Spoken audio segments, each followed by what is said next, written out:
بسم اللہ الرحمن الرحیم۔ امام عاصم کوفی رحمۃ اللہ علیہ ان کے حالات زندگی میں لکھا ہے کہ ان کے منہ سے اتنی خوشبو آیا کرتی تھی کہ آدمی اس خوشبو کو سونگھ کر حیران ہو جایا کرتا تھا۔ ایک شاگرد نے پوچھا کہ حضرت آپ اپنے منہ میں کون سی خوشبو رکھتے ہیں کہ ایسی خوشبو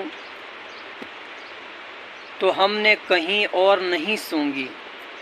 تو آپ فرمانے لگے کہ میں نے تو کوئی خوشبو والی چیز منہ میں نہیں ڈالی۔ فرمانے لگے کہ میں نے زندگی کے 70 سال مسجد نبوی میں قرآن پڑھنے میں گزار دیے۔ ایک مرتبہ مجھے خواب میں حضور اکرم صلی اللہ علیہ وسلم کا دیدار نصیب ہوا۔ نبی صلی اللہ علیہ وسلم نے فرمایا، عاصم تو اللہ کا قرآن ہر وقت پڑھنے میں مشغول رہتا ہے، مجھے اس بات پر بڑی خوشی ہے۔ یہ فرما کر نبی کریم صلی اللہ علیہ وسلم نے میرے منہ کا بوسہ لیا۔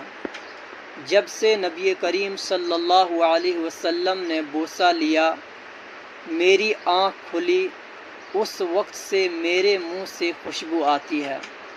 اللہ کا کلام پڑھنے والوں کا اگر خواب میں بھی نبی کریم صلی اللہ علیہ وسلم بوسہ لیتے ہیں تو ان کے منہ سے خوشبو آتی ہے۔